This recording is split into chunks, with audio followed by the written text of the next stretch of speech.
भागवत के प्रथम श्लोक में लिखा गया श्री कृष्णाय वयम नुमः। क्या अकेले कृष्ण को प्रणाम किया गया? नहीं।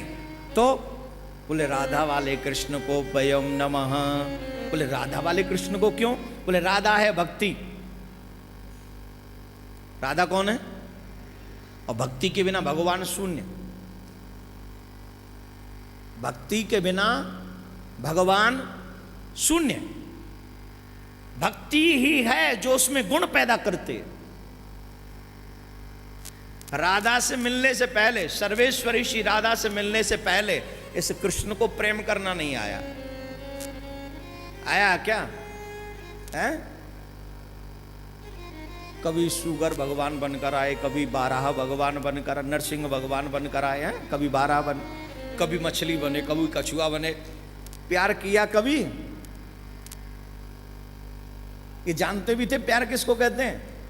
थोड़ा बहुत प्रेम का परिभाष इनको अब जो एहसास हुआ वो राम अवतार में हुआ, जब सीता माँ को देखा। तो इतना नहीं हुआ, थोड़ा बहुत हुआ। थोड़ा बहुत हुआ तो बोले वो भी भक्ति ही है। भक्ति आई तो प्रेम का एहसास हुआ।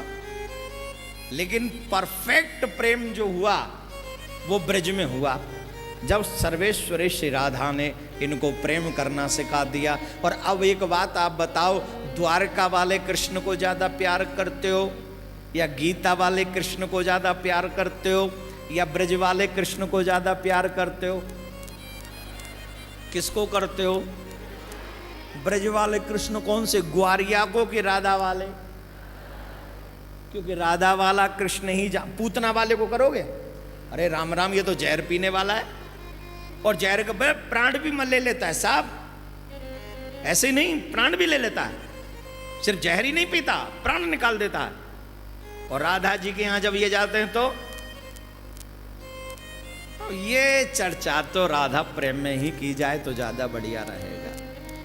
अभी नहीं की जाए, ये नैमिषारण्य ज्ञान भूमि है, यहां पर ज्ञान की चर्चा की जाए तो ज्यादा उत्तम है। और ज्ञान की चर्चा के लिए हम और आप सब आगे बढ़ रहे हैं। सर्वेश्वरी श्री राधा के पति जो हैं, वर हैं जो हैं, उन्हीं को कृष्ण को प्रणाम, क्योंकि राधा के बिना कृष्ण शून्य है, भक्ति के बिना भगवान शून्य है। इसलिए राधा कृष्णाय वयम नमः उनको प्रणाम करके भागवत को आगे बढ़ाते हैं।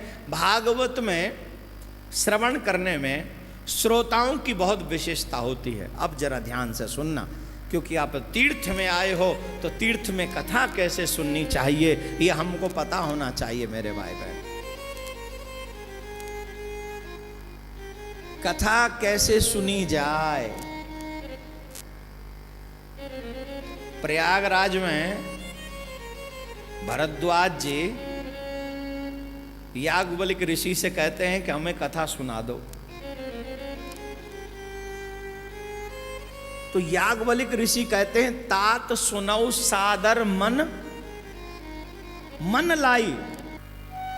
अधिकांश ज्ञानी व्यक्ति भक्ति से दूर भागता है, लेकिन ज्ञानी होने के बाद भी अगर भगवान की भक्ति स्वीकार करता हो, अर्थात बेटे ने मां के स्वभाव को स्वीकार किया और फिर पिताओं से दूर नहीं रहता, परमात्मा स्वयं स्वीकार कर लेता।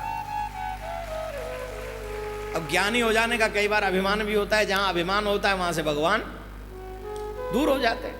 तू जानता नहीं, मैंने इतने शास्त्र पढ़े, मैंने 4 वेदों का ज्ञाता हूं, मैं 18 पुराणों का ज्ञाता हूं, सब चीज का अभिमान है, पर इस बात का ज्ञान नहीं है इनको कि मुझे अभिमान है। हर चीज का ज्ञान है पर अभिमान का ज्ञान नहीं है, तो भगवान दूर हो गए।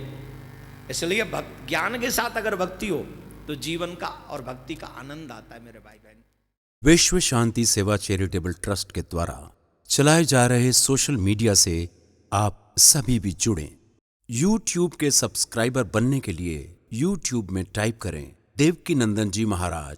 फेसबुक पर पूज्य महाराज जी के आधिकारिक पेज को लाइक करने के लिए देवकीनंदन ठाकुर जी सर्च करें। ट्विटर पर पूज्य महाराज जी को DN_ठाकुर_जी फॉलो करें।